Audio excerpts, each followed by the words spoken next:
All right, Wait, guys. Yeah, we got it.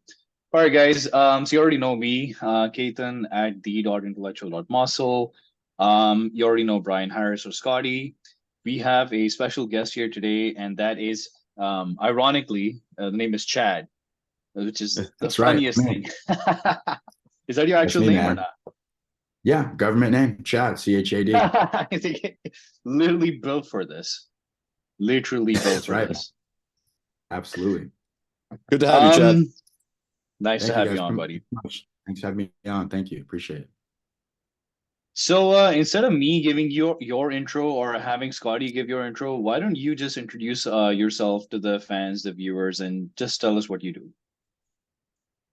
Yeah, so my name is Chad, and my brand on the internet is Defund Simping.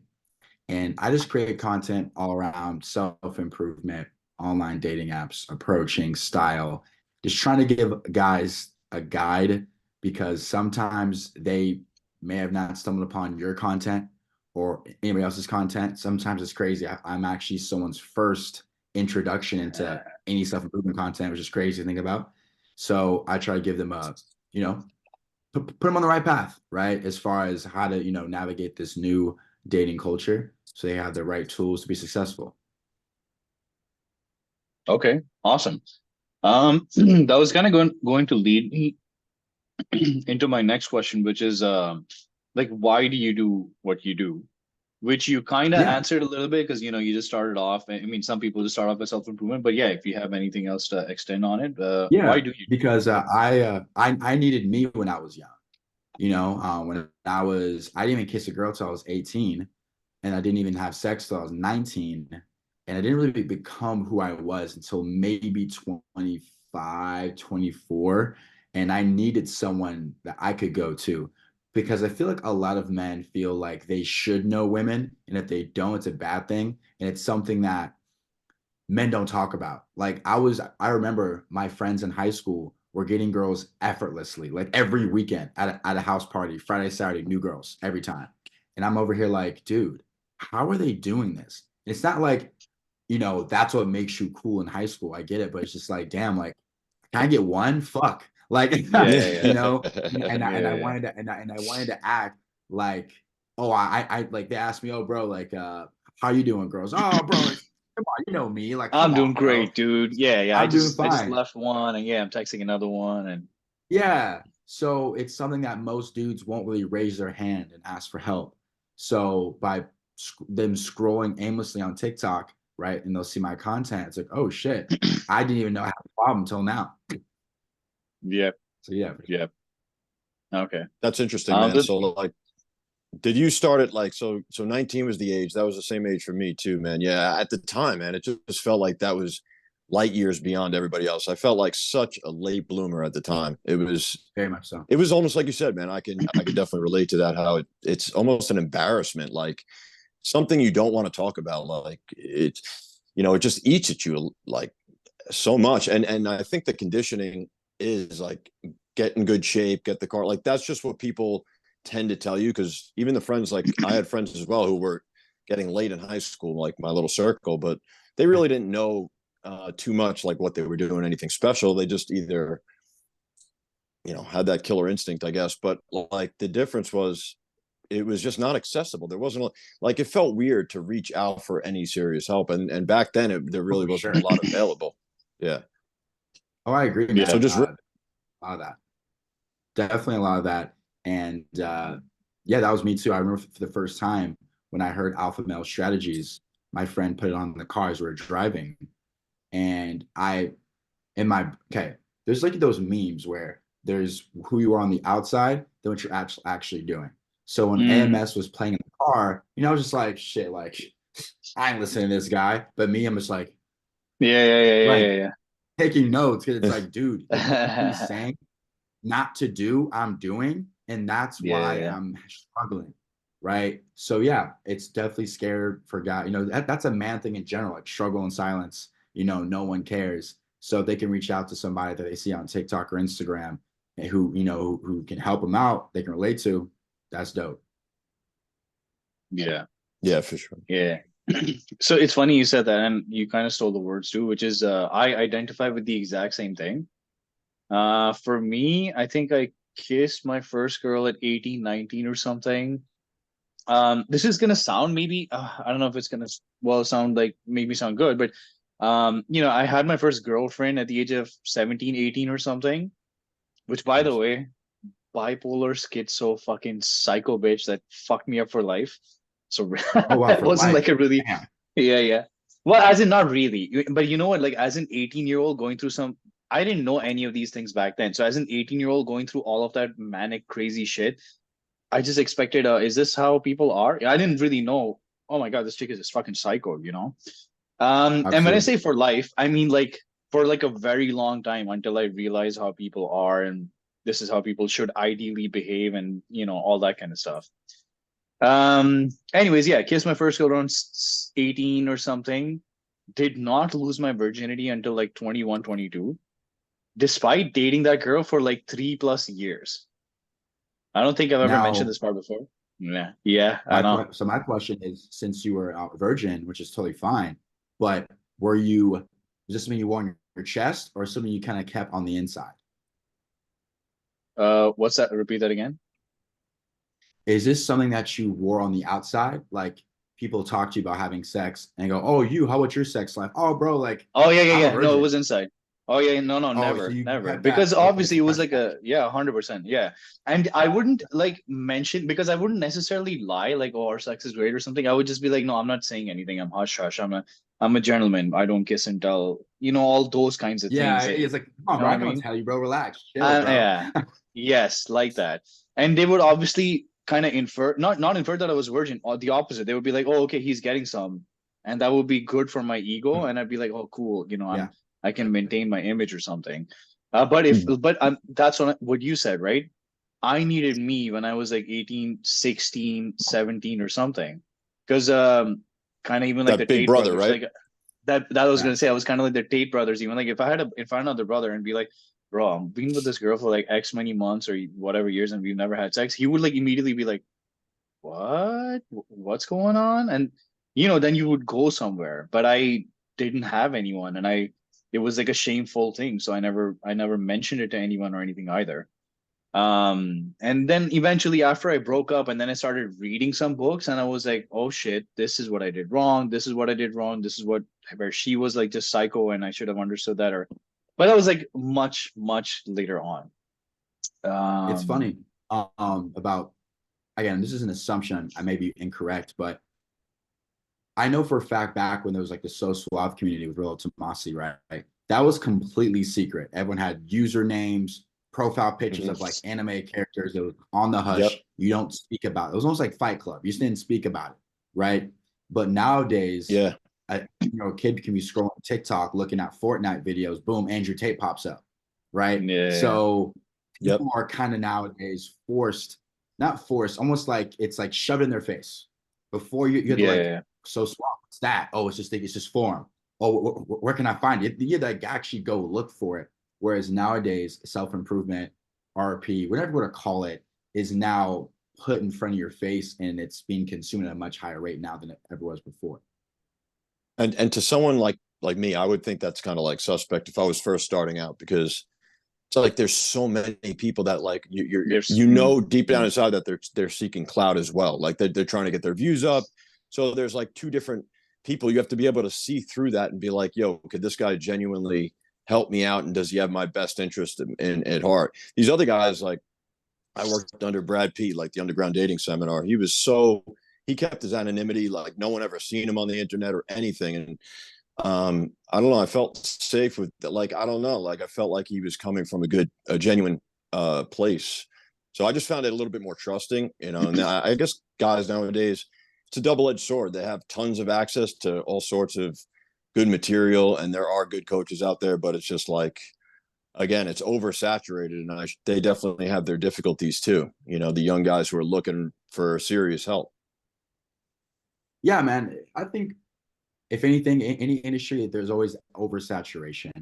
But the way to stand out, and one thing I did a lot of is showing receipts. Like, bro, I'll pull up my text conversations, I'll pull up my Hinge messages, Tinder messages, And anybody who was doing the dating stuff, no one ever showed receipts. I was like, I think there's maybe a couple other people who may do it, but I'll show it, right? Because I want to show guys for real, like, yo, I'm not just, talking, running my mouth. I'm actually running this shit for real. I'm in LA. I'm doing this shit. I'm doing sometimes 2-3 dates a week, and I'm gonna share how I did the same. Yeah, that's awesome. One of the things I love about your content. That's one of the things I love. I love that about your content, brother. It was, yeah, you're really transparent.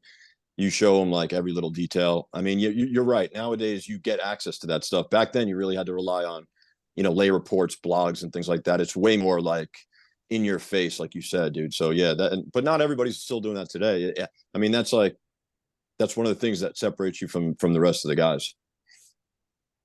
Also, too, is I show L's. Like, last week I made a video talking about how I went to meet up with a girl and her friends, and she ended up treating me like a guy she just met.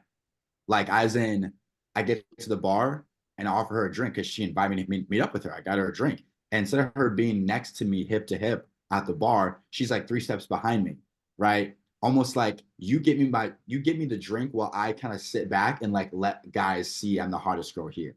You know what I mean? So I made a video talking about that. I easily could have kept, make myself look like a superhuman and never talk about L's. Like, bro, check this out. I made a video reviewing a bad first date. That girl found that video and went viral. I'm talking 5-6 million views viral, where she reacted to a video of me talking about her. Now, mind you, everything was kind of respectful. Was she in the video or no? Like, no, there was no. It was just, no. Basically, I made it. The guys were saying, "Yo, bro, how's your date?" And I was like, "You know what? I'll do a little date review." And we didn't click because she said that she would like to dress however she wants to dress, husband or not. And I was just like, that's crazy. And then she found the video, reacted to it, and then she got like 1 million views in like 24 hours. And then all the other top girl creators all jumped in on it, making fun of me.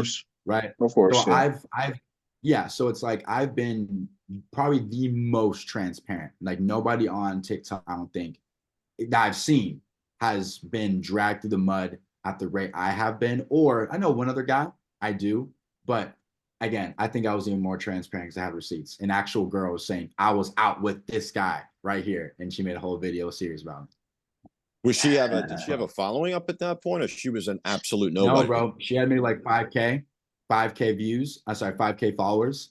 And that video she made, all she did was this. I was talking in my video on one half of the screen, and she was on the other half of the screen just doing this. Right? And it got 1 million views. And she was like, holy shit, I'm popping. So of course, she loved the attention. Went on a whole 3, 4, 5 video run. Now she's fat, doesn't look as good. Honestly, guys, if you're watching this, go in the search bar, type in Defund Simping. If you see a pretty curly haired girl reacting to my videos, just doing this, you'll see her. You'll see it. It's there. It's still there. That's amazing, dude. And that's the type of stuff that I feel like you didn't have to deal with back then. Now it's like it really is like a clout game for sure, man. That was still there, but there just wasn't enough. There wasn't as many resource outlets or platforms to be able to, put yourself out there, so to speak. So I kind of want to ask. I kind of want to ask a different question, if that's cool. I want to ask because a lot of the guys, I don't know if you guys get these questions or not, but I get these a lot, and I read the same questions on Reddit and the masculinity forums, ironically, a lot. Which is, I want to go out and I want to approach girls because I know that that's the way to do it because I watched blah blah blah, but I also don't want to end up on a TikTok video where some girl's going like, oh, some random Indian dude or some random this guy or that guy was talking to me on the street. I don't want to get on a TikTok video. That's literally what they're like. Oh, I don't want to end up being on a TikTok video and therefore I don't want to go out and talk to girls. So apparently, as someone that's literally been dragged through the mud, like, was that a good thing? Was that a bad thing? Like, do you see any negativity? Yeah, man, I have to show my followers. Now, they may not look at it this deep, but I have to show them strength. Like, I have comments that I screenshotted so back in January 2021, I believe, let's go 2022, actually, sorry. where they all came for me. Every single top liberal content creator, I was snitched, right? And I'm about to say 6 months later, the comments were, damn, bro had the whole world against him and he's still making content. Salute, respect. Like, yeah, they saw that. They saw he saw me get just destroyed top to bottom by all these massive content creators. And here I am 2 days later making content like nothing ever happened. Right. Yep. So I guarantee you to a handful of guys that I was like, damn, like that's someone who's solid. So I need to show them, yo, you can get dragged by girls on the internet and no, it's not real. Like it's not. Like, did that girl ever put me into physical danger who stitched my video? No. Yeah. Not at all. Like I never had any guy or girl approach me in a negative way in my entire life, from my video. It's been all positive. So it doesn't matter, man. Internet stuff doesn't matter. To any guy out there who is fearful of a little TikTok, to me, is just a loser. When I say that is because they're taking a 1 out of a million scenario and they're making that their top priority. Like, I don't want to swim in the ocean because I want to get bitten by a shark. Okay, bro. Fair. How often is that, though? Very little. Big white sharks don't swim in waist deep water, bro. Like, they don't. So you're okay. So guys who put that comment is like, bro, get out your own head. It's not that. It is one crazy. It is. It's basically just one more form of approach anxiety. That's all it is. It's just the latest newest method of, I'll be a TikTok meme. And what I say to them is, I mean, you know what? Let's just even guarantee that you become a meme. Let's just say like you're definitely going to become a meme. You have two options. Right, you have two options here. Right now, you're unhappy, you're depressed, you're demotivated. You're like, I hate the world, I hate women. Women are like this, and yada yada yada yada. And on the other hand, you have this possibility, this option that I just go out there and I start talking to girls, and hopefully and eventually, which obviously will happen, I'm going to start getting some girls that actually like me, and obviously I'm going to get starting to date some girls and probably make a girlfriend or probably have a happier life or something meaningful. Like, you have these two options. And in this one, you're guaranteed you're going to get a TikTok meme made out of you.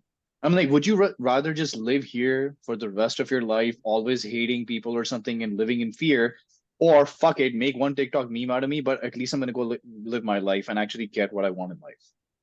And that's basically what I'm like, which one is more important for you?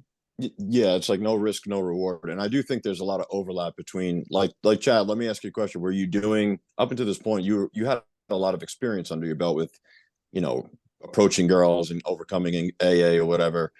Like, that must have did you notice there was a translation which helped you out along the way to help make content because you were able to face rejection for like a year? How long were you in the game prior to you beginning content? Yeah, man. So for me, I've always been an extroverted kid. I was able to do the world's biggest fear easily, which is public speaking. So it's funny. I say my grade was like a C+ in a class all year. The second we had to do an end of the year presentation, boom, that's my first like 95% or 98%. Just being charismatic, captivating a room was always something that for me. So that was me out. The fact that ever since a kid, I can get in front of a room and be myself, right? Because I was even also a YouTube comedian before this, Trevor Wallace type of person, where I just make like college frat boy or any type of like skit based off of what's going on in the news. So I was always just in front of the camera, and to be able to put a freaking wig on and act like somebody else and then post it on YouTube, that's the ultimate, what's the word? There's a word for this. Like, I can't think of the word, but like most people would never do that. Hey, bro, I'm gonna give you this pink wig. And that would be their greatest fucking fear. Are you kidding me? Yeah. I think what is the word? Humiliation or something like that. Yeah, sure. Like, yes. Yeah, that's a good word, right? Most people would feel humiliated. I'll gladly do it because I don't care what anybody else thinks. So that's awesome. That's dragged into approach to where, bro, I've approached a group of like 8 girls on a dinner table. So here's a good question, man. When did you ever really have like serious approach anxiety, or just really after like a little bit of just how quickly did you get over that? At what age? Yeah, so here's the thing. First, it started off with not being confident with looks. I'll never forget this. It's fourth or fifth grade, and all my friends are starting to get little girlfriends. When I say girlfriends, bro, they just gave them a hug at the end of school. That was it. That's all it was. Was nothing crazy. One single. And my boy was like, bro, like, who do you like? And I was like, Kelsey. And he said, okay, tonight we're all on. So we always, like, those guys always talk to their girlfriends on the phone at night. And they said, all right, I'll ask someone's friend to put Kelsey on the phone. You'll also be on the phone, but be on mute. So you probably know where this is going. My friend Logan was like, yo, like, do you find Chad attractive, Kelsey? And I'm just on the phone, like, and she goes, not really. And I'm just like, just, not in your stomach, right? And I just hang up. And about 20 minutes later, he calls me, oh, bro, don't worry about it, bro, blah, blah, blah. And I'll never forget that. And I just wasn't confident with my looks, right? So I just assumed girls didn't like me. So then I'd say around senior year, I got a little bit better. I was like 5'10" now. It wasn't 5'8", like 5'10", 5'11".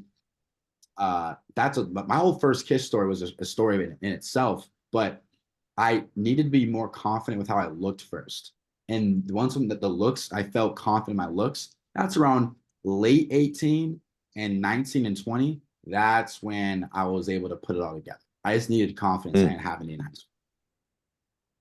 Yeah, man, I have a very similar story in terms of like bodybuilding, needing to build up my physique. And I think it gave me a pretty good base. I was still a shell of myself, but it did attract a certain type of girl.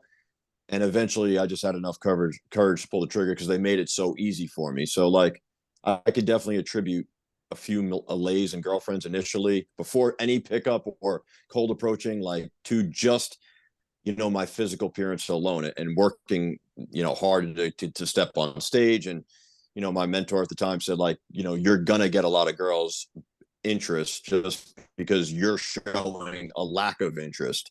And I kind of like try to make sense of that, but it's kind of true, like, yes, you have to show interest, but like you're so busy and so occupied with this other goal of yours that like that's actually attractive to girls because you're not, sweating them like most guys. So I think that was a lesson learned.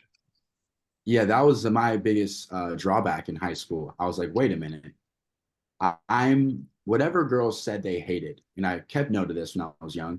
I tried to do the opposite. And when I did all the things that they said they wanted, they left for a guy or didn't even give me a that did the exact opposite things. Yeah. Right. And I was like, wait a minute, like you're sitting here talking about how much you hate players and F boys. But those are the guys that are getting all the girls in this high school. So what's going on? So that was my biggest issue. Was like, but I basically at 18, late 18. No, I'm tripping, guys. 17, 18 is like a month away. Then I got my first kiss, right? So it's pretty much 18, early 18. We got my first kiss. And that's when I said, you know what? I'm going to do the opposite of everything that I've been told. And within a week, I got my first kiss. Crazy. Yeah. That's huge, man. I mean, because I feel like that's not talked about enough. And I think a lot of the content out there nowadays that young guys are seeing is that by interviewing women and asking women these like questions that you're actually gonna like learn something from that. Exactly. Which is actually the opposite. Like that's never like said, like, listen, like take what they're saying with a grain of salt in that setting. They're gonna give politically correct answers. They don't want to be judged, yada yada yada. Like you're not learning from that really. I mean, that's what I don't get. And I think that's a large majority of the content. Go ahead. Dude. I have something. So I've done a video about this exact thing that you mentioned, right? About trying to listen to girls and trying to be like, oh, what do they like? And they like sweethearts and they like gentlemen and they like the knights in shining armor. And I got to do the chivalry stuff and I got to open up doors and this and this and this. And ironically, you do that thing and you do the whole nice guy thing and you get fucking nowhere. I have a whole video about this. It's literally labeled "Why Nice Guys Die Lonely Virgins." I have a whole video about this. I go into the depth of the whole thing. And I have I forgot the other second video. What were we talking about? Girls and not behaving right. What they say. Yeah. What they say. Yeah. So there's this. Oh my god, bro. on Reddit r/seduction, there's this the most highest voted post that's there is a girl's post saying, here's a girl's POV. And it's like 3,000 plus upvotes or something. Here, let me tell you what I feel when I read your guys doing the approaches and shit. And it was all complete dog shit. It was all the worst garbage that I'd ever heard or read in my life. And everybody there was like, oh, thank you for giving us a female perspective and yada, yada, yada. And I made a 45-minute long rant because it pissed me off because, like Chad said, these are where the kids are going. The 15, 16-year-old kid is Googling on Reddit, how do I talk to girls? And he's going to read something by a girl. He's like, oh, okay, I can get into the mind of a girl. And it's the exact opposite of what you want to do. And to give you like an example, what she said was, if you just come up to me and talk to me randomly on the street, I will feel really nervous or something, and therefore you should never come up to me and talk to me on the street. Ironically, Mhm. if you're interested in me, what you should do is you come up to me with a piece of paper with your name and number on it and just let me know that you're interested and just give me the, yes, I know, give me the receipt and then walk away so I can feel calm and not feel stressed or pressured, and so I can call you back again at some point when I'm blah blah blah blah blah. Do you understand what I mean? Like when you, I saw the reaction, right? But when I read that too, I was like raging because I was like, dude, this 18-year-old version of me, 17-year-old version of me would have thought this was the most genius thing to do. And it's the dumbest thing I've ever heard in my entire fucking life. And I think, this is what she said. Because I don't know you, therefore I will feel anxious and stressed and yada, yada, yada. Right? It's different if I know you, then you can come up and talk to me. And I'm just, you understand where I'm going with this, right? I'm thinking in my head, bitch, nobody knows their husbands, their boyfriends, their fiancés. Nobody knows them. Like you meet somewhere. Like it could be in school, it could be like in these four settings, like in an office or something. Or you just meet them at a park bench or a fucking Starbucks or while you're driving somewhere, whatever, you meet them randomly. Nobody knows the other person that they're like, ironically, they shouldn't be a part of your family, right? They shouldn't be a distant cousin. Like you shouldn't know them. So how are you supposed to know them without either one of you breaking the ice? Because the girl's never going to break the ice. So how will the guy ever get to know her? So I was just like, dude, can you see? And I broke down the whole thing, the different layers of stupidity in the whole thing, to try and make it clear like how bad that advice was. But yeah, that's why you never take dating advice from women. And the meme or the analogy for that is you never take fishing advice from fish, right? Because they're the ones that are catching the bait every. You never ask fishing advice from a fish. You ask it from the fisherman. And the other thing, I forgot what the other. Oh yeah, why nice Ironic. guys die lonely virgins. That's the other Uh, one. the funny thing about that story is that ironically, like I've had a few girls actually hand me a note with their name on it, like quite a few times, dude. That's probably what they think is the best strategy coming from their From perspective. their And POV, because that's that's that's all one of the they biggest should red do. flags is that Yeah. yeah. And just how that threw you off, man. Like, I mean, where do you turn is the question. Like, that's the thing. Like, because then you don't take it from the opposite sex, but you want to take it from other gurus or whatever. And then you hear things like, never compliment a woman. Well, I think like this do's and Yeah. don'ts are like Yeah. dangerous Yeah. because it's taking away like actual game, which is calibration. Like you have to be very, very flexible and see what the girl is giving you and being able to read it right then and there in real time. And if you're thinking in your head, oh shit, such and such said I can't compliment her, that's really, really Mm. bad. Like, bro, she's fucking staring at you like an ice cream cone. I think it's okay that you can tell her that Yeah. she's Yeah. fucking Yeah. sexy or something. Like it's about calibration, man. Like it depends. The big Yeah, I do's like and what. don'ts. Never give a girl a compliment. Like, yo, chill the fuck out. That's what are you talking about? Like, Yeah, so to address the intellectual muscle, yeah, I when that girl talked about, oh, I don't know you, so give me a note and pen and pad. What that advice is doing is making the guy feel kind of bad. Hey, don't approach me. Give me a note, right? I always tell guys, be extremely selfish when it comes to right. approaching. Because, for example, when I talk to guys about approach anxiety, they'll say things like, "Oh, I didn't make the approach because I didn't want to bother her. She seemed Yeah. like Yeah. this. Yeah. She Yeah. like she seemed.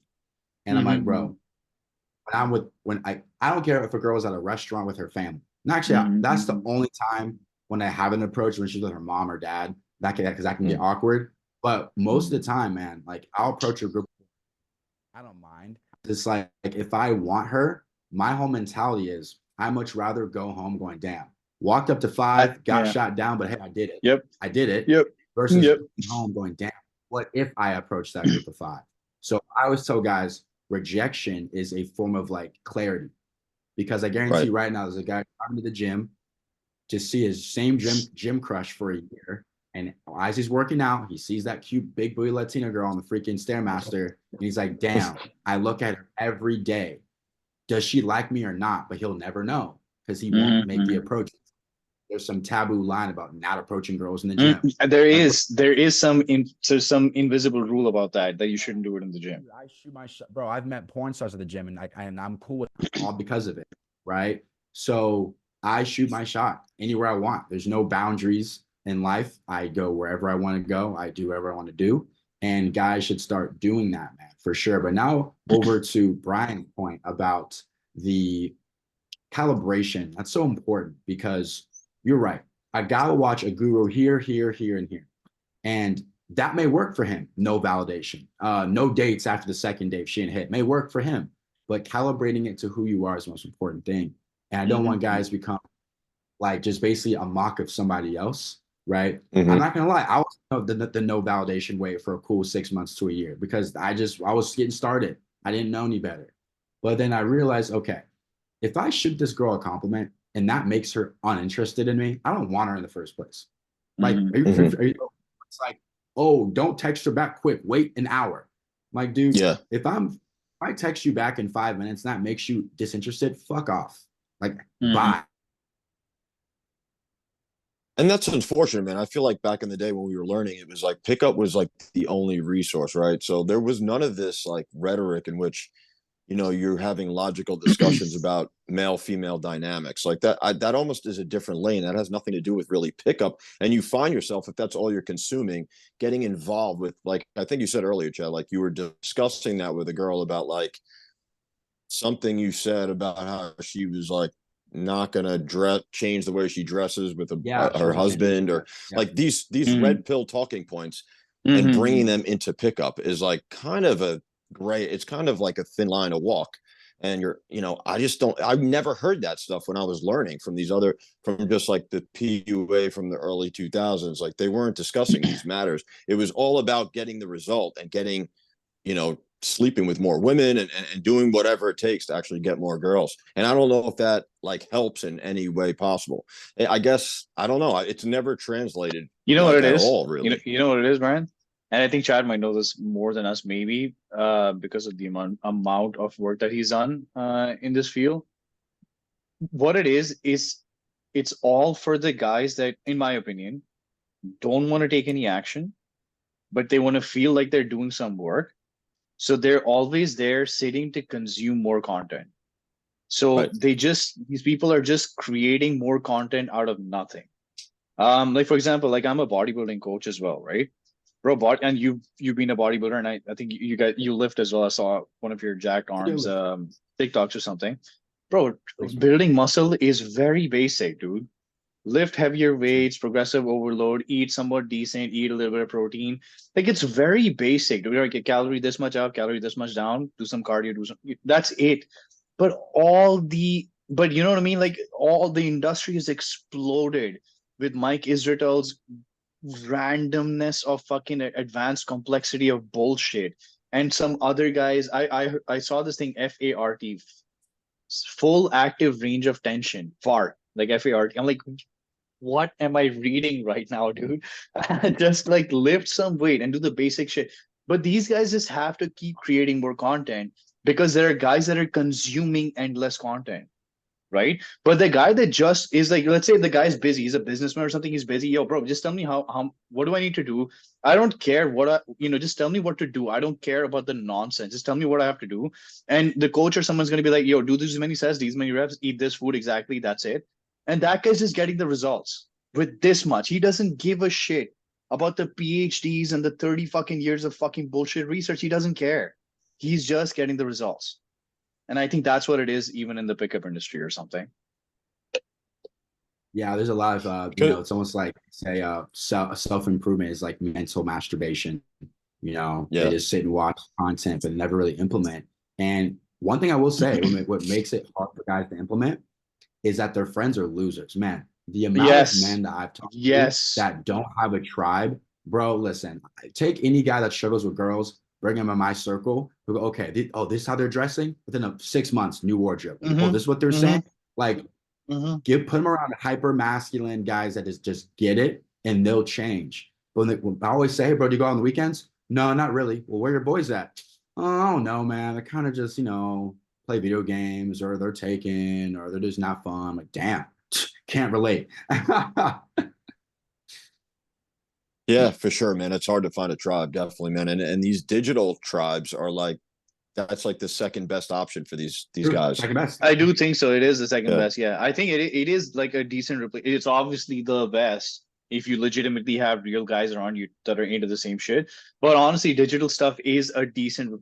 I'll give you like a quick example of how I ask these guys to do this shit. When I have like 17, 18, I have like 16-year-olds, 17-year-olds, 18-year-olds. I have young guys under 24, 25 that generally come to me and they've never spoken to a girl before. They have no idea. They have like approach anxiety through the fucking roof and all that kind of shit. And what I tell them is, dude, all I want you to do is just keep consuming nonstop pickup content. Like just keep watching Todd's videos and keep watching these guys' videos. You know why? Because nobody else in your real life that you see around you is doing pickup or talking to girls randomly. So you are going to feel like the odd one out. And there's no getting around it because you're the only person that's imagine like because this happened to me. 15 years ago, I was the only person doing squats and deadlifts in my gym. 15 years ago, people didn't know what squats and deadlifts were. Yeah, they used to be the meme curling in the squat rack. I don't even like Brian probably knows this. I don't know if you were. Yeah, they used to be a meme about that because people didn't know what the fucking squat rack was for. Now everybody does it. But 15 years ago, people used to think I'm fucking gay or some shit because I'm doing like squats or deadlifts, like where you're arching your ass out and all that kind of shit. So I'm like, dude, but I knew I had to do it, so I did it. So I'm saying the same shit, dude. You have to do pickup, right? You have to talk to girls, right? And they're like, yes. So then keep consuming content. So at least even in this virtual space, you see, oh no, there are real people out there going out and talking to random girls. So okay, I'm not a fucking weirdo. I can do this shit. Right, that's where the digital thing even comes in, and I think it's so useful. Absolutely. Yeah, I know. Think definitely consume the content. But I just think if it's been 6 months to a year and you still haven't seen results, okay, either A, you're not trying hard enough, right? You're not trying hard enough, or B, maybe it's just not trying at all, right? Maybe watching it is like all they'll do. But again, I think them finding a tribe would be the best thing, man. I really think guys having a group of guys, because here's the thing, let's just say that guy who can't approach is out with me and my guys. When I approach a group of 3, bro, you're in. You got sink or swim, bro. Like I'm talking this girl, my boy's talking this one, she's the odd one out, go ahead, talk, right? So sometimes I really wish these guys could be a part of a squad that can just basically, it's almost like throw them in the deep end, but sometimes it's hard for that guy to take the self accountability to make that change. So Chad, I have a quick question there, which is like, do you suggest where to get these tribes? Because you're saying to have a tribe. Like, to say I don't have any friends here, what would you suggest there? Okay. Yeah, that was my question. So I deal with this a lot. I deal with this a lot. I wanted to get that before we hopped onto something else, but yeah. Yeah. Go ahead. Yeah. So for any guy out there who's watching this, there's no tribe. You're gonna have to go where hyper masculine men are. Now, I know that sounds corny, but hear me out. Where you're more likely to find guys that want to get out there, get girls, dress fly. Maybe not at the tennis court, maybe not at pottery class, maybe not at salsa dancing class. It may have to be at a Muay Thai gym. It may have to be at a boxing gym, right? Guys who are smashing people's faces in, right? You're gonna have to get around guys who are, hyper in that area, because most dudes who are fighting tend to be more in the hyper masculine, at least in my opinion. May not be factual, but it makes sense. So going to places where there's hyper masculine dudes, because one thing about boxing gyms when I was in mine is there's a camaraderie where we all had like a purpose together. We're all trying to get better at the sport of boxing. and we're all super cool with each other. We grab drinks with each other. It was like a brotherhood, especially after sparring. Like after you sock each other in the face, there's even a more of a camaraderie afterwards. I don't know how it works, but that's how us dudes are. So going somewhere where hyper masculine dudes are and just opening your mouth and talking, because at least in that situation, you guys have something in common. You guys both like Muay Thai. You guys both like jiu-jitsu. You guys both like boxing. So talk about it with them, get to know them, and hopefully you can build a tribe from that gym, that area. That's probably my best bet. Would there be any other way, like if you were targeting more of like other guys who were interested in pickup, or you just think that these guys that you even met doing Muay Thai, that they were really interested in going out and meeting chicks? Yeah, I just think that. So here's the thing. I've always been blessed to have friends, bro. I've never been lonely in my life. I've always had dope people around me who just get it. And I just think I'm dope. So I attract people who are dope as fuck. Like my homie Dave is on his second supercar at 26. Like I just happen to attract people who are go-getters.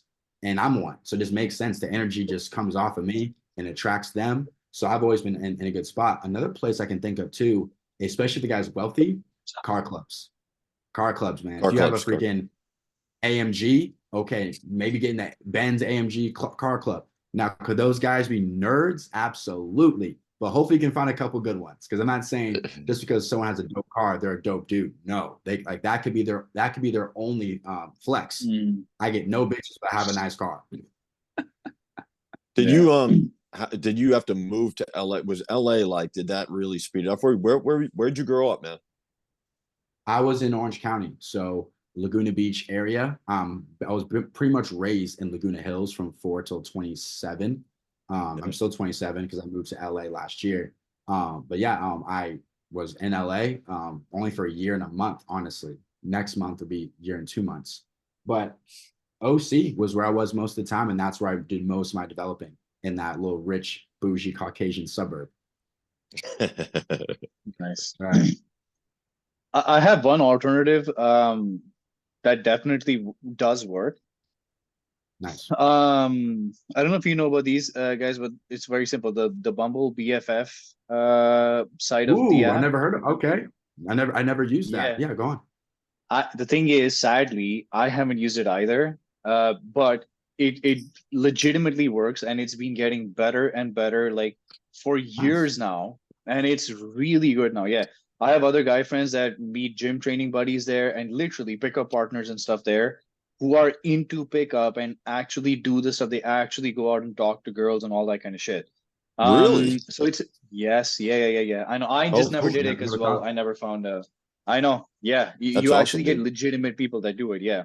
And there's even more stuff. There's like beehives and stuff. So like there could be a beehive for pickup or dating or something. And you go to that thing, and you will, out of the 100 people or something there, maybe 3 guys actually go out and approach girls. So you make friends with those guys that actually do that stuff. But there's methods to find those guys, and you can actually link up and hook up with some guys, and it actually works. Like I know that's a legitimate method of making friends that are into the same interests that you are. I know I'd That's have a good, hard man. time because I have to reprogram my mind to swipe on men.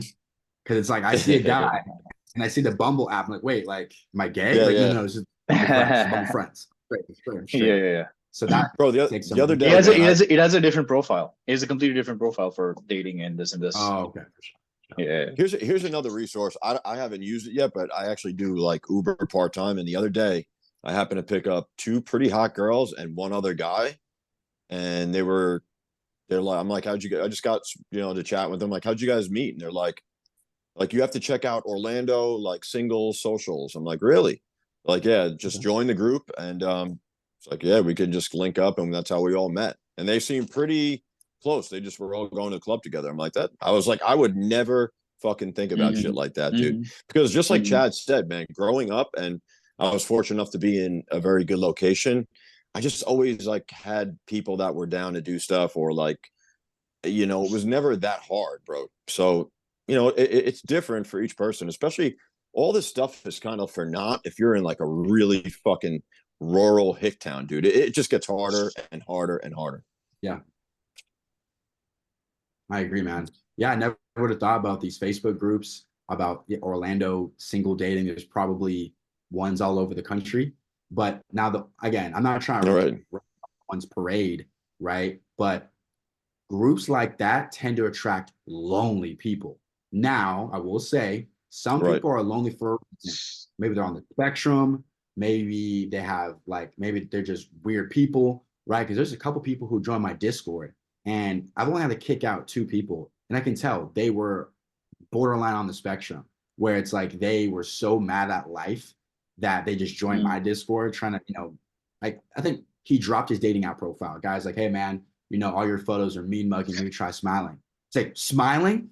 No one ever liked my smile ever. Like, bro, chill out. And they started fighting verbally, obviously, and I kicked the guy out. So it's like some people just, man, it's hard for them.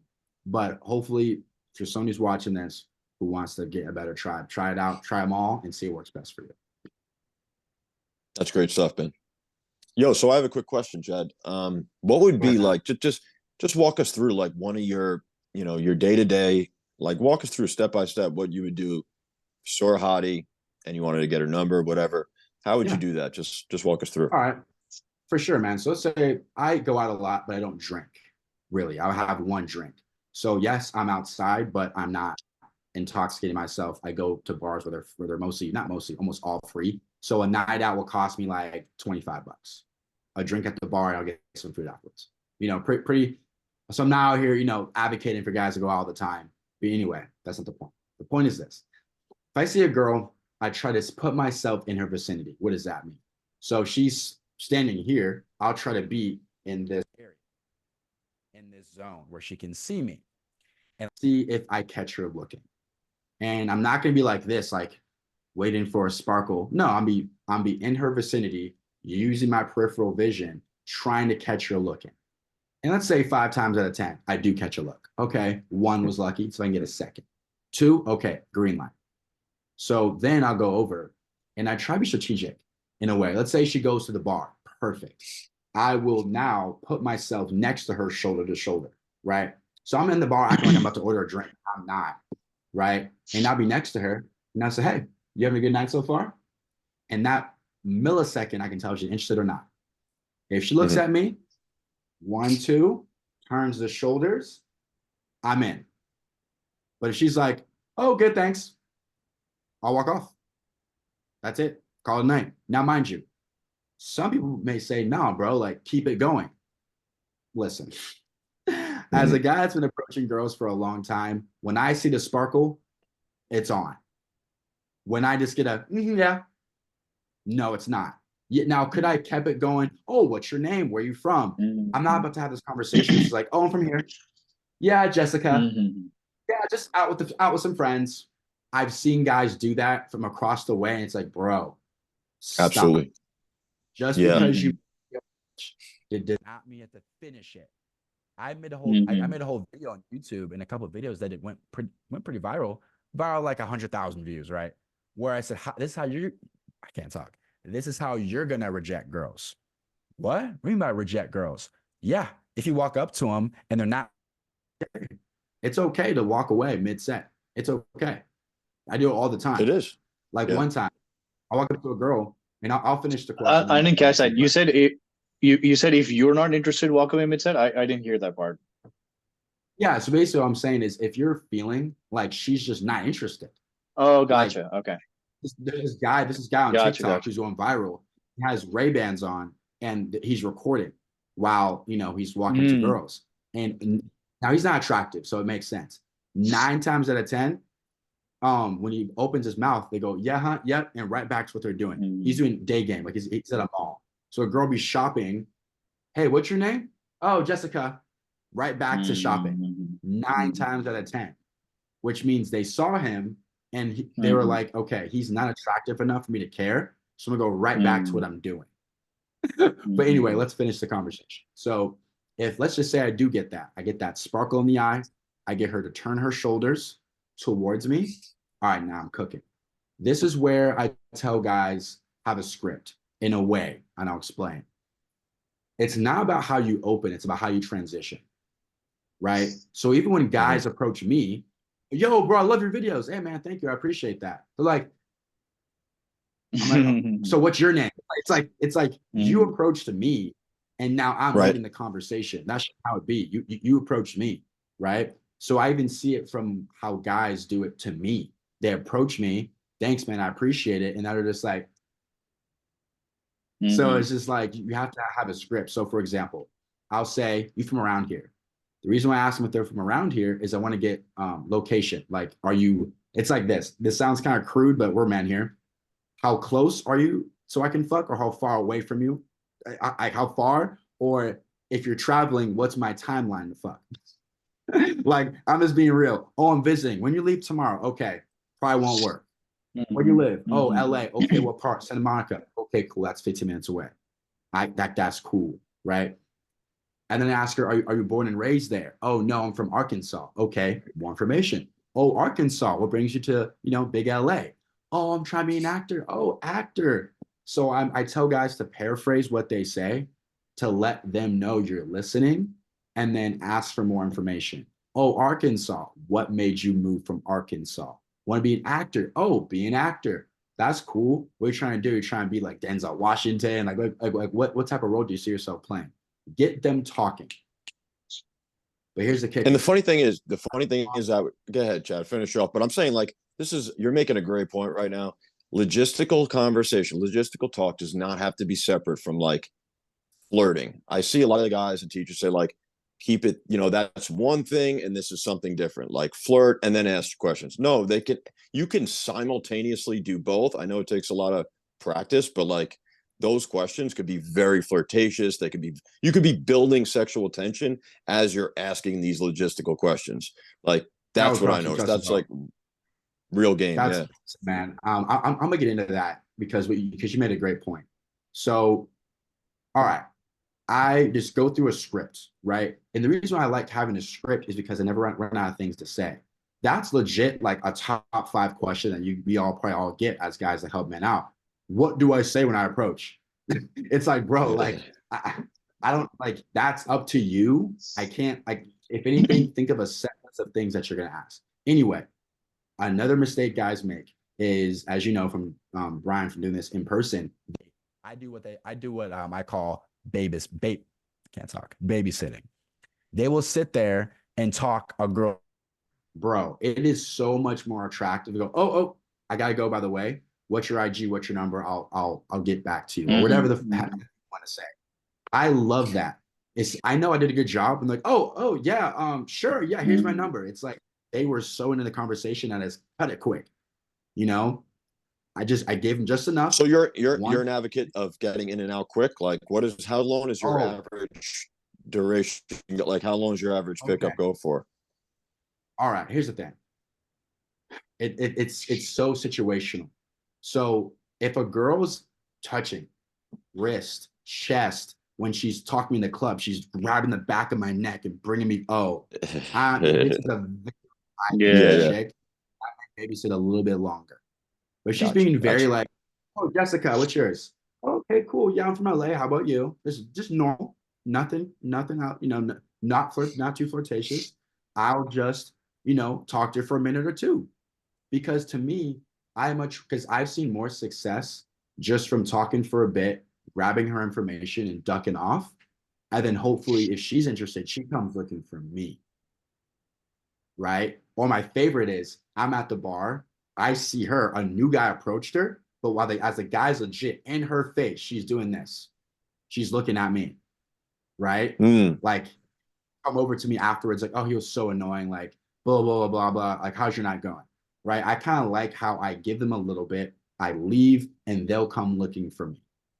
Because that shows, again, high interest. And that's the only type of girl I want to deal with, is a high interest chick. So I will only talk to a girl for a little bit, 1 to 2 minutes, and I'll talk longer if I feel she's very high interest. One point that you brought up I want to address is I'm not flirtatious. Now, flirtatious, what I tell guys is this: I don't really flirt. I just give good eye contact. So a girl could be talking about whatever. And what I do is I take both of my eyes and I focus on one. And what happens is that they start talking. They're like, anyway, what I was saying, like they're malfunctioning because you're giving them such contact. I'm not saying anything. I'm just giving them good eye contact. And like you mentioned, I'm creating sexual tension without having to even say anything flirty.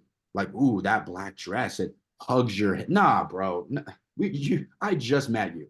You know, I'll let you do that to me. You can go ahead and say, I like your chest or your arms. That's cool. You're a girl. You can get away with that.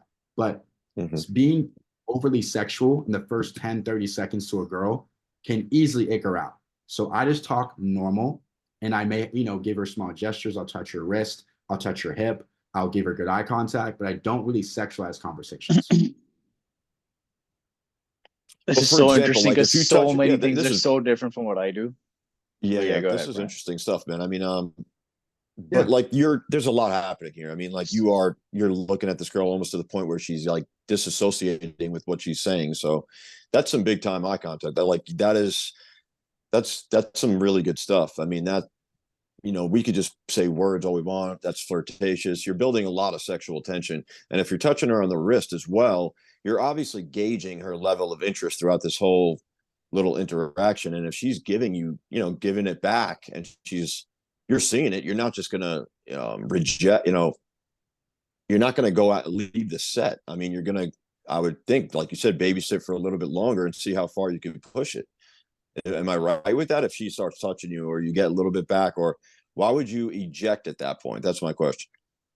Oh man, I love ejecting because I love seeing, okay, if I get to this place at 10, this place closes at 2, right? I'm not a big advocate. Here's the thing.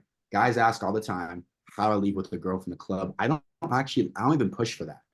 Have I done it like this many times? Sure. But how much is she in her right mind? You don't know that, right? You've seen guys get Me Too 10 years later, right? So the reason why I eject, bro, I'm trying to talk to more girls. The fuck? Like, I'm not trying to talk to one. I'm trying to talk to 4, 5. So for me, I don't want to babysit too long because I want other options. The amount of times I left, legit, hit it off with a chick for a good 5 minutes, text her next day, message. She just goes. I give her a call me the next day, nothing. So it's like, I want to run up my numbers. On Hinge, what you do, you get 5 matches, you see one of them maybe. You need volume. So I'm ejecting because I want volume. I honestly don't even care to take the girl home that night because I much rather go home, she goes home, and we meet up when she's in her right mind. We talk, then I take her back. On the date is where I'm running the magic. At the club or the bar, give me your information, next girl. Give me information, next girl. And I'm running up 3, 4 Instagrams at once, message them, see who's interested, see who's not, unfollow the ones who aren't, and keep pushing. That's great, man. Go ahead, Keaton. You had a question for him? No, I didn't really have a question per se. I just was like, my methods are very different from yours. And listen, I'd love to hear it because, for example, there's probably people who are on my side. Yeah, bro, makes sense. Talk to this girl, talk to that girl, get numbers, run volume. And then there's some guys no, bro, if I meet a girl who likes me, that's my target. I'm on it the whole night. So give me. I'm curious. What's your game like? So let me even preface that by saying, why I think my opinion here might give a little bit of value and a different perspective. Because if Ravi was here, I think he would actually second me on this one. You're in LA, yeah. So you're in LA and you're a black dude in LA, right? Yeah. I'm a brown dude, right? I'm a brown dude. I'm an Indian guy here in Toronto. Now you know the whole sexual market value, ratings, dating, blah blah blah blah, right? I do. So black dudes legitimately all the way on top, then white dudes, then yada yada yada, even even Asians, and then brown dudes and Indian dudes, right? So for me, when you're saying you're walking around in their vision, being like, oh, is she gonna give me a second look? I would never go for that because in my personal opinion, all she's doing is scouting, and there's 50 guys in front of her. There's probably 2 or 3 good-looking black guys, probably 2 good-looking white guys, yada yada. And then I'm the brown guy that's a good-looking brown guy, right? So I'm kinda, the next in step. Do you know what I mean? So I would never wait. If I like that girl, I'm going for that girl right now. I'm gonna go and hit on her. exactly. I'll go straight in and I'll go for it. So that's number one. I wouldn't wait for the IOIs, right? The indicators of interest. I wouldn't do that. I do it directly. That was one thing. There were so many different things, right? Like the other thing that really came up, one of the things that jumped out to me is that you wouldn't go sexual. I have gone super direct, super sexual, even in day game. Um, Give me an like example, bro. I'm dying to know. dude, in Walmart, like I've done a lot of my pickup in Walmart and Costco and shit. And there was this Okay. girl, I think Persian girl or something, really cute and curvy and like huge tits, right? Like huge. And I just walked up to her. I'm like, I gotta be honest with you, I cannot take my eyes off of your curves. And like she just melted, like she instantly just melted, and she's like, oh my god, oh my god, ha ha ha, thank you, oh my god, yada yada, you know. And because I'm a bodybuilder, I had chicken breast in my hand. I literally put them on her shopping cart because I wanted to sit and chat with her. I put my chicken breast inside. I was like, do you mind if I put my breasts in your cart? Like, just having fun with the whole thing. And she's like laughing once again, and it took her another half a second, 1 second to realize, okay, I brought her breasts again or something. And then she started laughing and shit like that. Another girl who was a stripper. I didn't know this before. I just thought she was a fucking hot chick, like walking down the street. And same thing, I just walked up to her and I was just like, I got to be honest with you, I cannot take my eyes off of your curves. And she's like, oh, thank you. And we started talking, and we just went from there, and that became like a instant date setup right there. Yep. So again, this is completely different. We set up instant dates, which is, and when I say instant date, it doesn't even have to be instant date, like, in the next 15 minutes. I try that if it's possible to like extend the set and so on and so forth. But the other thing is setting up the date instantly if I can. Like that day, I asked her right there when she's standing in front of me. It's like, hey, what are you doing Sunday? She's like, oh yeah, Sunday I'm free. I was like, perfect. Let's just plan it for Sunday at 5. If something comes up, I'll text you and we can reschedule, but let's plan for Sunday at 5. Right? Because people are, in my opinion, a tangent, but people are bitches. They're horrible at texting. People forget you, yada yada bullshit. Texting is the worst. So why Yeah. would I get into the texting logistic bullshit setup when she's standing in front of me? She sees me, she likes me, she has high interest right now. Before she forgets, maybe opens up her Tinder and sees some other guy or something. I'm gonna set something up right now. Right. So I set that up right now. That's done. That's done. The you eject quickly. Keaton. It's like striking while the iron's hot, right? I mean, is that kind of what Yes. you're saying? That's how I always viewed it. Because listen, before, to make it clear, I wasn't saying not to do volume. Volume is like inevitable. So it's Yep. doing. Yep. I'm Yep. doing. I'm running volume so that Volume. I can Yeah. Yeah. find one 100%. that's ready to go. Like if I got one who's ready to go because I did all this volume, that's what I'm doing. It's like I'm gonna strike while the iron's hot, because like I said, who wants to get? I'm not into like that's last resort. Like last resort is to play the text game, to play the long game, to play that game. If you can right then and there, and you're getting, she's touching you back, letting you hold her hand, and she's ready to Yep. go, I Yep. would never, Yep. ever, ever eject out of that. Got you. So Yeah. I'll say this. I'll say this. You guys, I think my bad, I'm sorry. The intellectual muscle. You mentioned, let's say you approached the girl, she was receptive to your, more of your, how to say this, the more flirtatious opener, your curves, right? One thing that girls do, and as you guys all know this, women are very non-confrontational. The amount of times that Mhm. I've got a girl's number that's never texted me back is very high, Mhm. right? Which Same. means they Same were here. they were Yep. they were receptive to your approach, Mhm. sure, Mhm. but hey, it's intellectual muscle from the grocery store. I'm not interested, right? So Mhm. it's like, Mhm. to me, asking a girl out on the spot, have I done it? Yeah, of course, I've done it. Like that happens when we're hitting it off. Like if we're Mhm. hitting it off, it's been 5 minutes and we're still talking. Her friends are like, "Girl, come on the dance floor." No, like I'm gonna stay here. Oh, like I will strike when the iron's hot. But a lot of times, girls are just very like, "Yeah, for sure. Yeah, just." It's if I approach 10 girls, one or two is like, "Oh, like you're cute. Like where are you from?" Mhm. Like they're Mhm. on me, and Mhm. it's now Mhm. it's we're both into each other. Because of course, I made the Yep. approach. I'm into you Yep. too. So, Yep. for me, I don't mind the logistics of the texting because I think that's the era that we were brought up in. Like Mm. you Mhm. texted your crush from the second you left school till 2 in the morning. Like that's just what you did, right? So I think we're seeing a difference in like age, demographic. texting is just part of the game for me. Where some guys like, dude, that's the last place I want to be. If I can set this up right now and avoid all of this logistics, I'll do that. For me, she won't text you back. She's probably not interested. So it's like I use texting back, the text game, as a okay, but she's just interested. So I almost use texting as an interest gauge, you know. So that's kind of, you know, my thing on it. You know, it's different. No, it makes sense, man. And listen, like I get it. It is different. Like, yeah, I mean, you do have to be very flexible, and that's a form of calibration in itself, right? I mean, you got to do what's necessary. Yeah. You know, and if you're able to read it, you know, I mean, I don't know how many one night stands you've had or how many like same days you've had. Like, you know, for example, the other day, like this happened last night, actually. I would consider daytime game. It was like happy hour at a kava bar. And this girl was there with two other guys.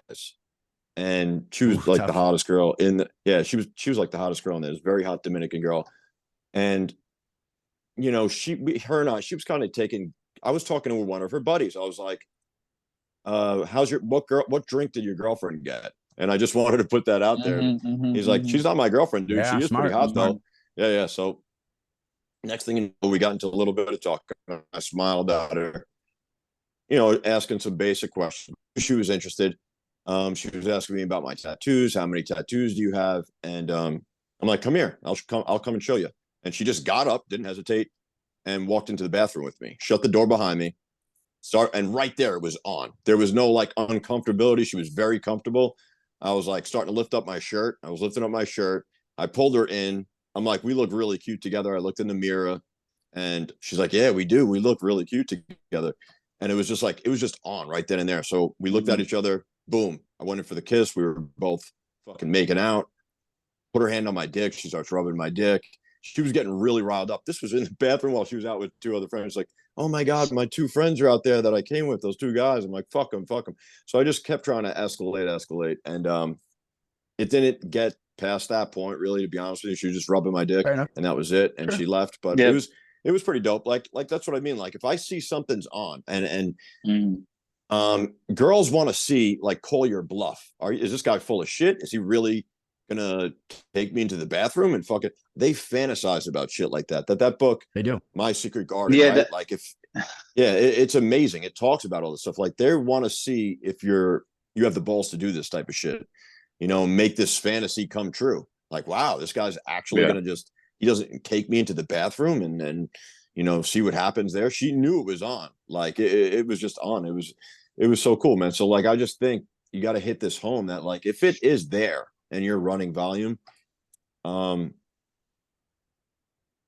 eject it. I just never been one really to eject at that point, because I just put in 20 sets and I just got like 5 numbers or whatever. Like, and then I see one at the end of the night who's like game and DTF, you know, I'm gonna absolutely fucking go for that, because it's like, I want to get the fruits of my hard work right then and there, because you just never know. Even if she was really, really attracted to you that night, you know, I've lost girls like that. Literally, we have to hit the point home to a lot of guys that, you know, this is a hard pill to swallow, that you could do everything right and it still doesn't pan out. It still wouldn't work. And that's a hard pill for a lot of guys to swallow. Like, so why leave it up?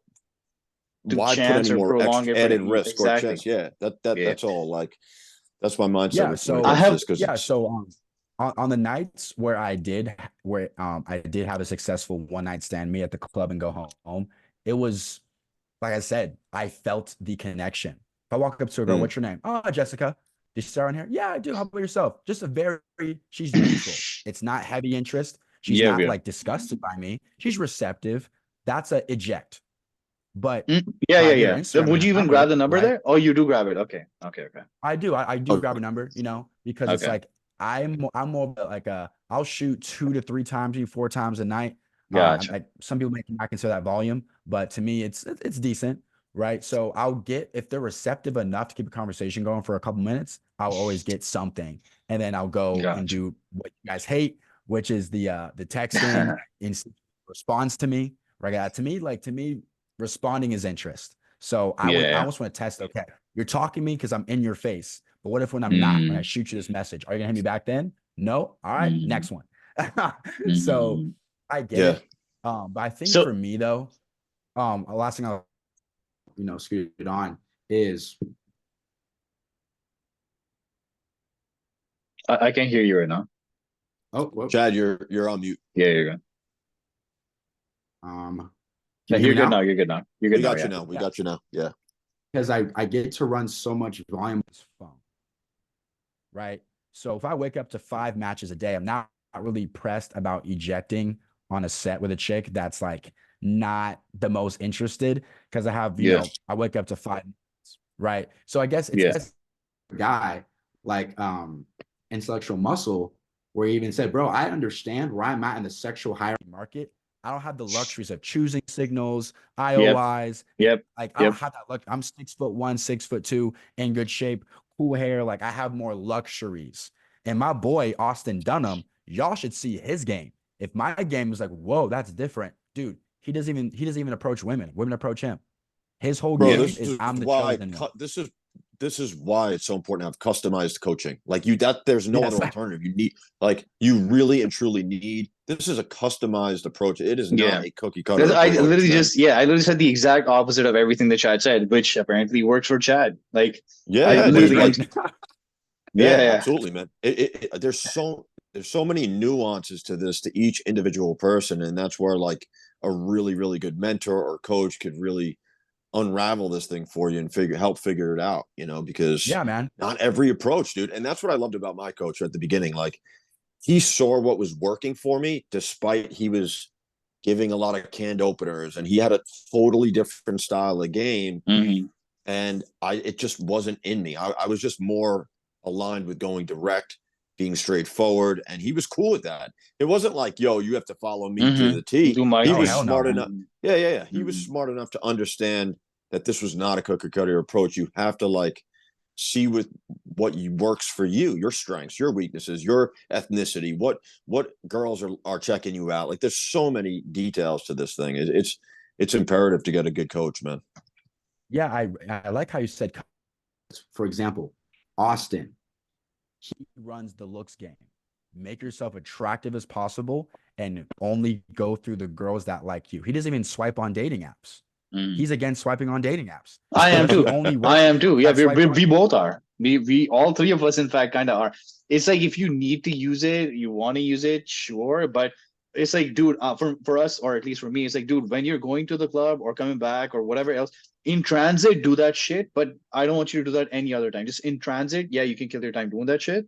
But I want you to be working on going out there and talking to the girls that you actually want to talk to. Because I mean, I don't want to tangent this, but it's like no, go out and meet the girls that you actually find attractive and use that as a supplement or something. But I think what so I know what I said, you heard it, but I'm a rephrase it. He uses dating apps. He's mostly a proponent of dating apps only. But what he Mm. does is he does not swipe on them. He buys the premium Oh, and only gotcha, likes who likes him. And on top of gotcha, that, gotcha, he doesn't believe in messaging first. So he gotcha, believes in gotcha, being the gotcha. hunted. The girl's gonna Mm-hmm. swipe on him first, message him Mm-hmm. first. Then he tells the girl to meet him on Instagram. He has to go through another hoop, and then he invites her to his place because she swiped on him, messaged him on Mm-hmm. dating app first, and messaged him first on Instagram. So she's peak interest. Mm-hmm. That's his fun. Mm-hmm. You Yep, guys are yep, like, yep. what the fuck? Yeah, yeah, Yeah, yeah. that's wild, But dude. That's what I'm saying. Is that that's what he does. applicable for most? Is that That's like what I'm saying applicable too. for See, most of I his get it students? Is for that him. teacher? I Yeah, get it. It works is for that him. is that teachable to Because, most bro, dudes? I'm sure one, he looks good. He has an Yeah, obviously Yeah, he has the most amazing profile, obviously, which gets him matches. yeah. Then he puts in his Instagram, which is I don't know how many followers is he at. 500,000 followers. So then he puts his Instagram ad. It's like, do you know what I mean? It's a different bro. thing for a dude that's like randomly just sitting around here trying to get girls. That's It's what I'm saying. just So Chad, yeah. what does he teach, bro? Like, what does he do? So so what he does is I'm just speaking. I can't. He's not here, obviously, Yeah, Yeah, yeah, yeah. but I think he's a guy that you guys would love to have on just to hear the different perspectives. So yeah, man. We love to. what I think I know from just watching his content and being his friend is okay. Well, all right, guys, you're going to work heavily on your online image, going to Mhm. nice restaurants, taking pictures, traveling, taking pictures, working on your haircut, maybe your facial hair, working on just this and take photos with this phone. Okay. Once when you do that, you're going to be optimal to be online, and you'll be able to get at least 3 to 5 matches a day, a couple dates a week. Right. And he teaches guys how to properly vet and, look for high interest. Right. And it's called digital Romeo. Right. So how to be a digital guy. You know what I mean? It's not even like Austin will make, but mostly he goes to the club. He's the fly. Shit, you're coming in broken up, man. Damn. You hear me now? You're good. Yeah, now I got you. You're just in and out. Yeah, it's weird. My mic always does that here. I'm just gonna switch to yeah, your mic kind of switches to sometimes mid-sentence. I don't know if that's the same mic or it picks up a different one. I'm just gonna switch it. I'm just gonna pull this mic, man. Fuck it. So anyway, what he does is it's all about girls approaching him, because in his mind, I'm only dealing with girls who see me as like that guy. Right? So that's again, but when you're handsome and you're like legit 10% body fat, 500,000 followers, shit, maybe that works for you. Yeah. It's funny. I go after what I want. So Austin, what he says is, I'd much rather date a 6 who sees me as like Adonis than go date a girl who's like an IG baddie 8 who thinks we're on the same level. That makes sense. So it's different. Wait. So why does he say that? That's the advice he gives you. Because that's the advice he basically preaches, where it's like he much rather deal with a girl that looks up to him than date a girl that she sees him as an equal. Like, oh, I'm attractive, you're attractive, I have status, you have status. He wants a girl to go, no, like you are like his girl that he has. He didn't give her a title for a year. Straight up. Same here, man. Like, yeah, same here. That's how interested this girl was in him. She was willing to stick around for a year. No title. Same here, man. Same here, dude. That was that's what I'm saying. Like that was my best relationship. Yeah, it just happened. Like, she never ever demanded a label. She just played the part, gave me no reason to like disqualify her. Hung around for a while, acted like a great girlfriend, and it just naturally happened one day. I'm like, yeah, this is my girlfriend. I started doing boyfriend girlfriend things, like introducing her to my family or whatever, going on vacations. It just organically happened, and it was by far my healthiest relationship to date, man. So yeah, and dude, I find this all really interesting. Yeah, dude. So it's so cool to see everyone's different approach. It'd be dope to like I'm just making this up, like a seminar, like, all right, if you're if you're a brown boy, listen up to yeah, I know, right? We're not chatting Tyrone. We're not getting choosing signals. We're going straight for the kill. We're gonna be straight up. Like, and it's true. Like, if I was in intellectual muscle shoes, I guarantee you my approach would be different. Things would be different. It would be. Right. Things would definitely Absolutely be different. Yeah. Bro, you wouldn't be hearing this strategy. You wouldn't be hearing this anywhere else, man. We're getting in there pretty fucking deep right now.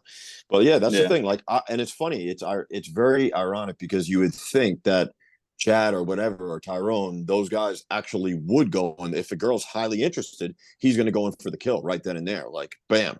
You know what I mean? So that's how I'm actually thinking about Chad Tyrone. But you're saying it's something different. He's actually going to just wait or something, like, or he's the real Chad telling us what Chad would do. Yeah, exactly. So it's like this, right? If she's not showing high interest, touching, grabbing, eye contact, I just take it as she's neutral. She's not medium. She's medium interest. She's not disgusted by me. So I'll shoot her a message on Instagram. We'll talk, and I'll see if she, if I can get a response. Right, bro? I'll never forget this girl. Beautiful Persian girl, bro. Like 10 out of 10. Walked up to her, receptive, yada yada, talking to her. Followed her on Instagram, no follow back. DM'd her too, left me on the team, right? But mind you, in person, receptive. So it's like, but mind you, deep down, she probably like white guys or something. I'm just making this up. I don't know. But it's just like, if I went for the close on the spot, she may say, okay, yeah, sure, yeah, Wednesday, yeah, for sure, bye, I got to get out of here, for sure, Wednesday. And then when I got the IG to communicate, I got left on scene and no follow back. So she was never interested. She just tolerated my approach. So by me ejecting, getting information from her, messaging her, I was able to find out she wasn't interested. She just tolerated my approach. So Mhm. there's pros And and by no cons means, of, definitely pros and cons. And by no means am I advocating just stay in these sets like you were describing earlier. Just like you could have very easily just kept it going, peppering her with questions. And dude, exactly. there's so many guys that I work with that will just sit there, and women will just entertain you for hours and True. hours and hours. And you're just like, You're welcome. it almost as an observer of this, you're just like, you can't tell where if who that is. Like, it's just some guy talking. There's nothing going on really. Like, it's very hard to distinguish if he's like man to woman sexual interaction, and you can't see that. Like, but they're Yeah. in the midst of it and they can't see it. So that's where I think having another set of eyes on you really, really, really helps. You know? Yeah. Yeah, man, I think it's the tough. Like, you're right. Go on, intellectual muscle.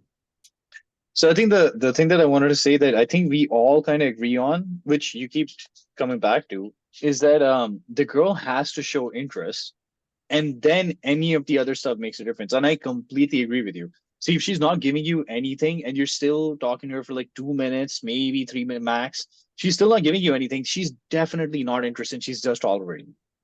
Walk away. I get that. And I mentioned this in another video of mine. Like, game is like ping pong. Like, I serve, Yeah. but she has to Yeah. play back. Like, she has Exactly. to play back. I can't just keep shooting and keep serving questions and Yeah. keep serving. If she's not playing back, she's not in, and you walk away. And I agree with what you're saying completely about that part. And that's what I'm saying though. Like, when you do get a girl where it's like, where it seems like, firecrackers are going off, 7 out of 10 times there's a chance that something might happen. Because I've had that thing too, where it feels like this girl literally wants to marry me right now. Like we're ready to have kids, like we're getting married, and we exchange phone numbers, and nothing has happened after that. So that's happened to me too. Like, nothing, and I'm like, dude, she was in that she wanted to get married, and vice versa has happened too. Like, when the girl just didn't seem interested, but then we texted and somehow she showed up. But to me, that's an off. That's like 7 out of 10 chances of that not happening, but Yeah. it happened, right? And this one for me is like 7 out of, like, the vast majority of times they would, if they're giving you such good interaction or something. In my opinion, they're in, and you just want to keep going because you finally found the girl that's actually into you. Absolutely. That's the idea. Yeah, man. That Chad's level of confidence is like at a 10 out of 10. So like, I mean, some of these guys, if you just put in like 10 to 15 sets and with like kind of like lukewarm responses, maybe one or two phone numbers, and now all of a sudden you got a girl who's holding your hand back or fucking looking at you like an ice cream cone. I'm going to tell that student and somebody else to like keep making advancements, keep keep leading the interaction ultimately to either your car, to your bedroom, and keep sticking with it. She's buying right now. So that's Dude, you said it. Sorry, I wanted to interject with this thing because I wanted to give Chad another analogy. Have you ever done sales? Oh yeah, I do sales calls every day for my program. Yeah. Okay, yeah. So I don't know if you ever worked with somebody else that's a sales coach or something, but they tell you, like, when someone inquires, immediately just try and immediately get them on the phone call, right? Like, when Oh, an bro, inquiry it's comes actually in. funny you mention that, bro, because let's say a guy puts an inquiry to talk to me. Today's Wednesday for Sunday, bro. We're doing right now. I'm at the house. Hey, man. Oh, Yes, hey, man. yes, Good. Oh, yes, yeah, yeah, sure. It's like they're caught off guard. I'm like, we're yes, doing right now, yes. and I've closed people Yeah, that way, where it's like they booked the call that's what I'm 5 days. saying. Fuck out. Like, bro, this call takes 15 minutes. You have 15 minutes to talk to me Yes. right now.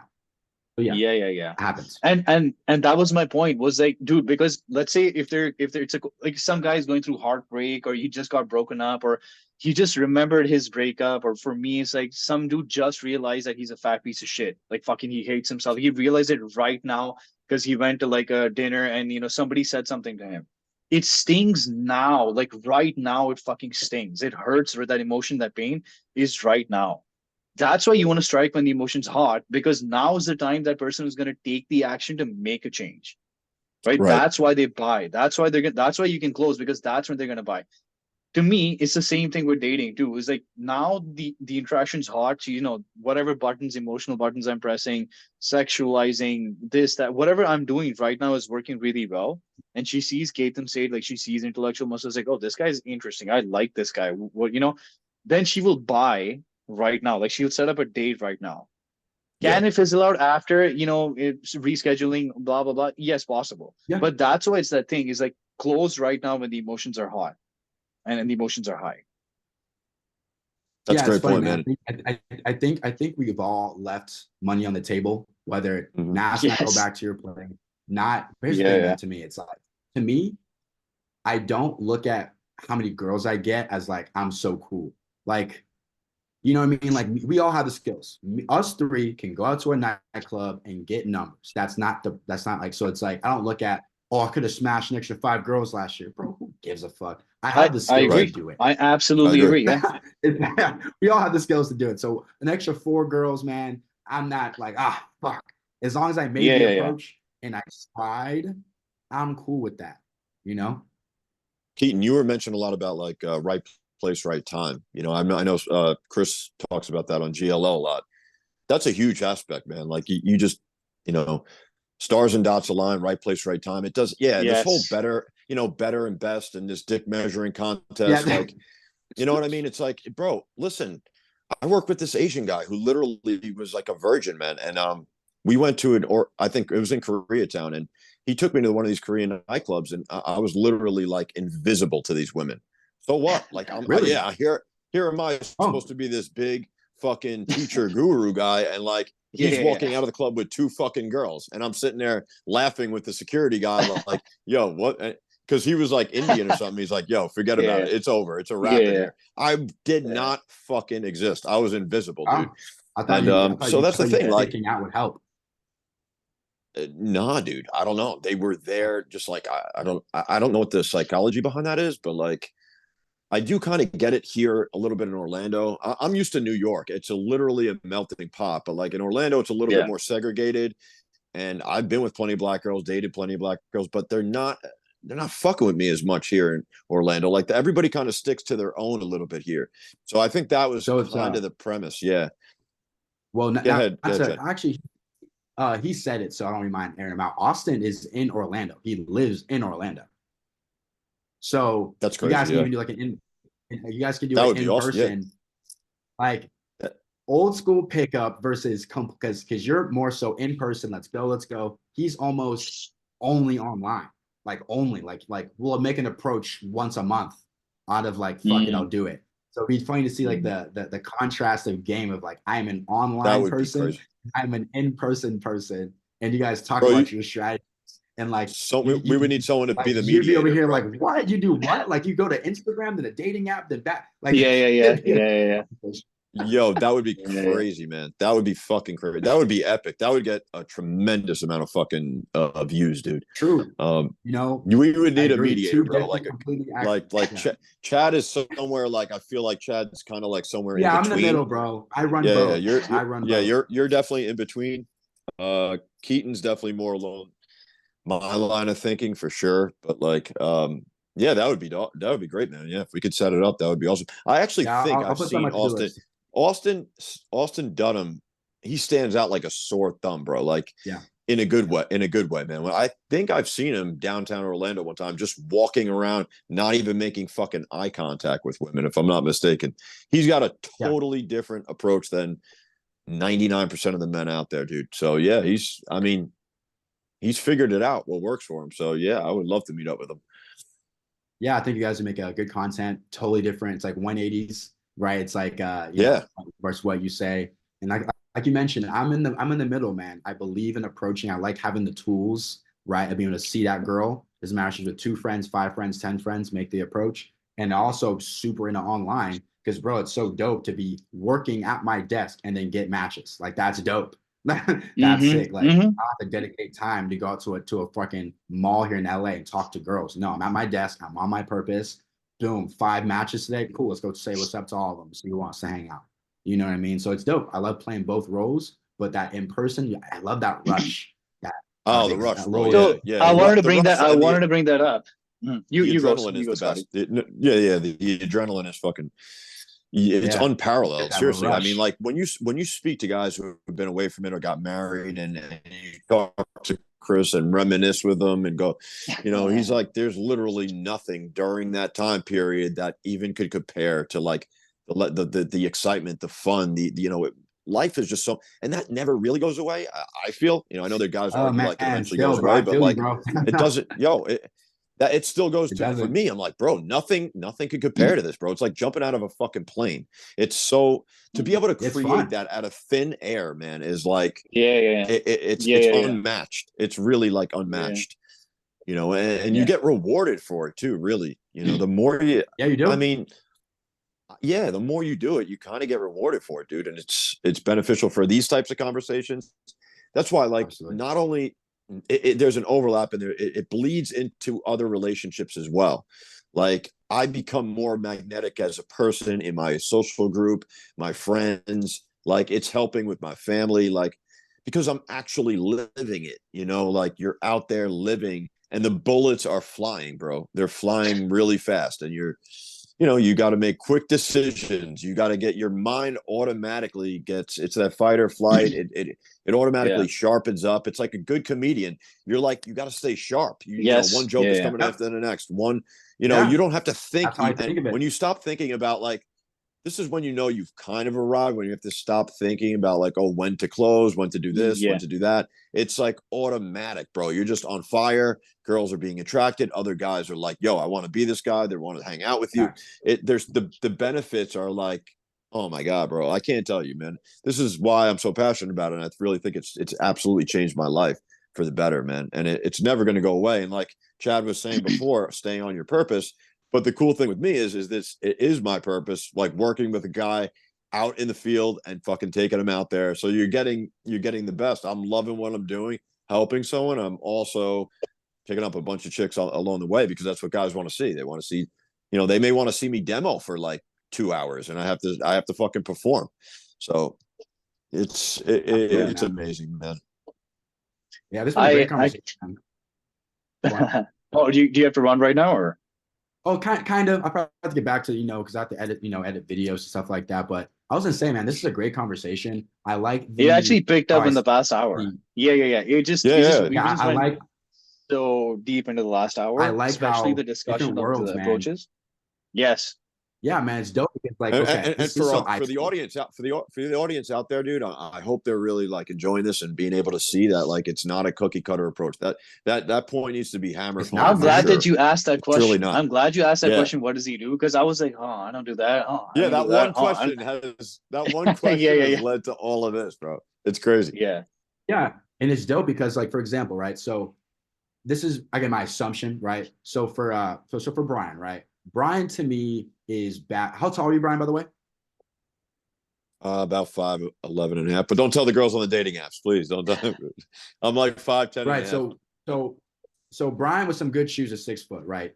Face tats, dark eyebrows, dark beard, right? He can pull up into a bar with like a tank top and like a black leather jacket, slick back, cigarette, just kicked it out of his mouth, fucking Ray-Bans on. And I just feel like he kind of almost attracts women, right? Especially with the face tattoos. Girls like, oh, like your tattoos. Like, it's like his view for the world is a bit different, because I feel like he had lots of attraction, right? Definitely, there's a lot of attraction going on when he walks into any type of establishment, especially if it's like, I say, for example, a country club. Everyone's in their little polos and everyone's all corporate and skinny, and he walks in fucking face tats and like dark eyebrows. Someone's like, ooh, I want to talk. Girls like, I'm fuck Brad from accounting. Who's that guy, right? So so then you have the intellectual muscle where you talked earlier, where he's like, yo, I'm not the chosen one. So I'm not going to sit here and wait for IUIs, choosing signals, and, oh, did she walk past me? Nah, I walk right up. And so there's people who watch this who are different, who are different. They may go with intellectuals muscles way. Hey, I'm not the chosen one, so I got to go. Or they're Chad's way. No, I mind you, just to throw out there, I do cold approach. I do it. Right. But I'd argue I warm approach more than I cold. But that's just me. That's just me. Maybe it's an ego saving face. I'm kind of putting it all under the same. I kind of put it all under the same umbrella. You know what I mean? Like, I'm not, when I say just approach or a cold approach, I just threw even warm approaches, because obviously I'm doing a lot of the eye contact. I'm doing a lot of the indicators of interest, bro. Like, absolutely, that's a big part of the approach. Like, to see what's up, see if these girls are, if they're into you, man. Choosing signals Yeah. is definitely a big thing. But I will, it's all approaching to me. I kind of just view it all as True. approaching. It is, but I think a cold one takes a bit more balls, cojones, right? Because like if a girl's looking at you, man, I think all of us, there's been times there's a girl looking. We walk up, right? You know and she's they're like they're watching you walk up. Like, all right, finally, fuck. Like he's Yeah, finally yeah. doing it. You walk up to her, she's like, hey, right? Yeah, Versus like Right. you know, has a She's band not- brand hat on with the iPhone freaking mega things on top, and you walk up, she's oh hi, what's up? That's you're on in a deficit. Versus she's been peeping. You walk up, it's a lot smoother, you know. It is what it is. It's very good for beginners, especially like if you're working with a client or something. You know, if they're having a tough time and just speaking to strangers and everything, and they could speak to guys only or something. Yeah, if you get a guy, though it's extremely difficult, mind you, it's extremely difficult to just wait around for the one who's going to be checking out the client or whatever. But yeah, obviously, if he gets one of those, he gets a shot in the arm and some positive reassurance that he's fucking doing something right. Absolutely. Do appreciate you. I'm about to head out of here, guys. I do appreciate it. This is a great conversation. All right, guys. Brian, let the audience know where to find you. Guys, you can find me on everything, man, at Defund Simping, DEFUND, Simping, SIMPING. I appreciate you all, and I'll definitely connect you guys with Austin, because that's gonna be a great conversation. Digital only versus in person almost only. That's dope. That'd be awesome. All right, Chad. Thank you, Chad, for coming on. Dude, that was a really good conversation, man. Really it was enjoyed amazing, man. Appreciate it, guys. Have a good one, guys. Peace. Have a good one. Yeah. Peace, man.